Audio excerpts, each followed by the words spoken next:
the Malamute Saloon. The kid that handles the music box was hitting the jag time tune. Back of the bar in a solo game sat Dangerous Dan Magrew. And watching his luck was his lighter love, the lady that's known as Lou.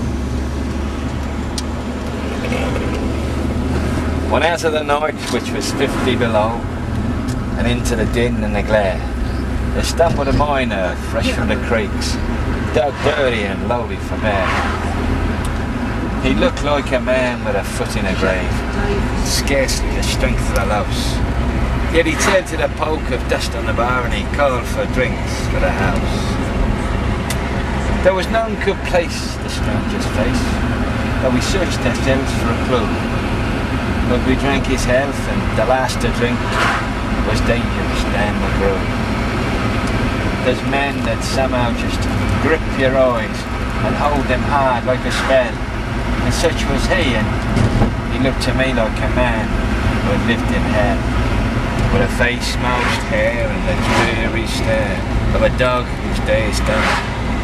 As he watered the green stuff in his glass, the drops fell one by one. Then I got to figuring who he was and wondering what he'd do. And I turned my head, and there watching him was the lady that's known as Lou. His eyes went rubbering round the room, and he looked in a kind of a daze, till at last that old piano fell in the way of his wandering gaze. In a buckskin shirt, oh, I start again, nice room. He looked in a kind of a daze, till at last that old piano fell in the way of his wandering gaze. The ragtime kid was having a drink. There was no one else on the stool, so the stranger stumbles across the room, and he flops down there like a fool. In a buckskin shirt, that's right. It was a buckskin shirt that was glazed with dirt. He sat, and I saw him sweat. And he gripped the keys with his talon hands. My God, but that man could play. Were you ever out in the great alone, when the moon was awful clear, and the icy mountains hemmed you in, with a silence you most could hear, with only the howl of a timber wolf, and you camped there in the cold, a stark dead thing, a half dead thing in a stark dead world, clean mad for the muck called gold, whilst high overhead, green, yellow and red, the north lights swept in bars. They knew the haunch what the music meant, hunger and night, the stars.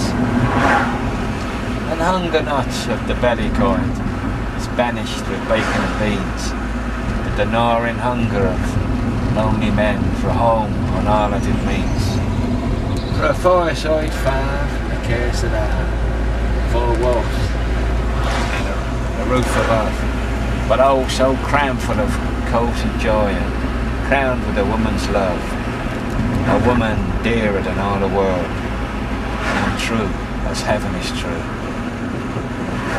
God, how ghastly she looks through her rouge, the lady that's known as Lou. Then on a sudden, the music changed, so soft that you scarce could hear, but you felt that your life had been looted clean of all that it once held dear, that someone had stolen the woman you loved, that her love was a devil's lie, that your guts were gone and the best for you was to crawl away and die. 'Twas the crowning cry of a heart's despair, and it thrills you through and through. I guess I'll make it a spread me's air, said Dangerous Dan Magrew. The music almost died away. Then he burst like a pent-up flood, and it seemed to say, repay, repay. My eyes were blind with blood. The thought came back of an ancient wrong, and it stung like a frozen rash. Then the lust awoke, to kill, to kill.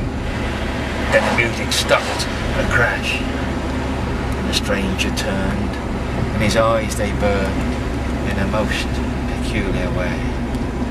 In a buckskin shirt that was glazed with dirt, he sat, and I saw him sway.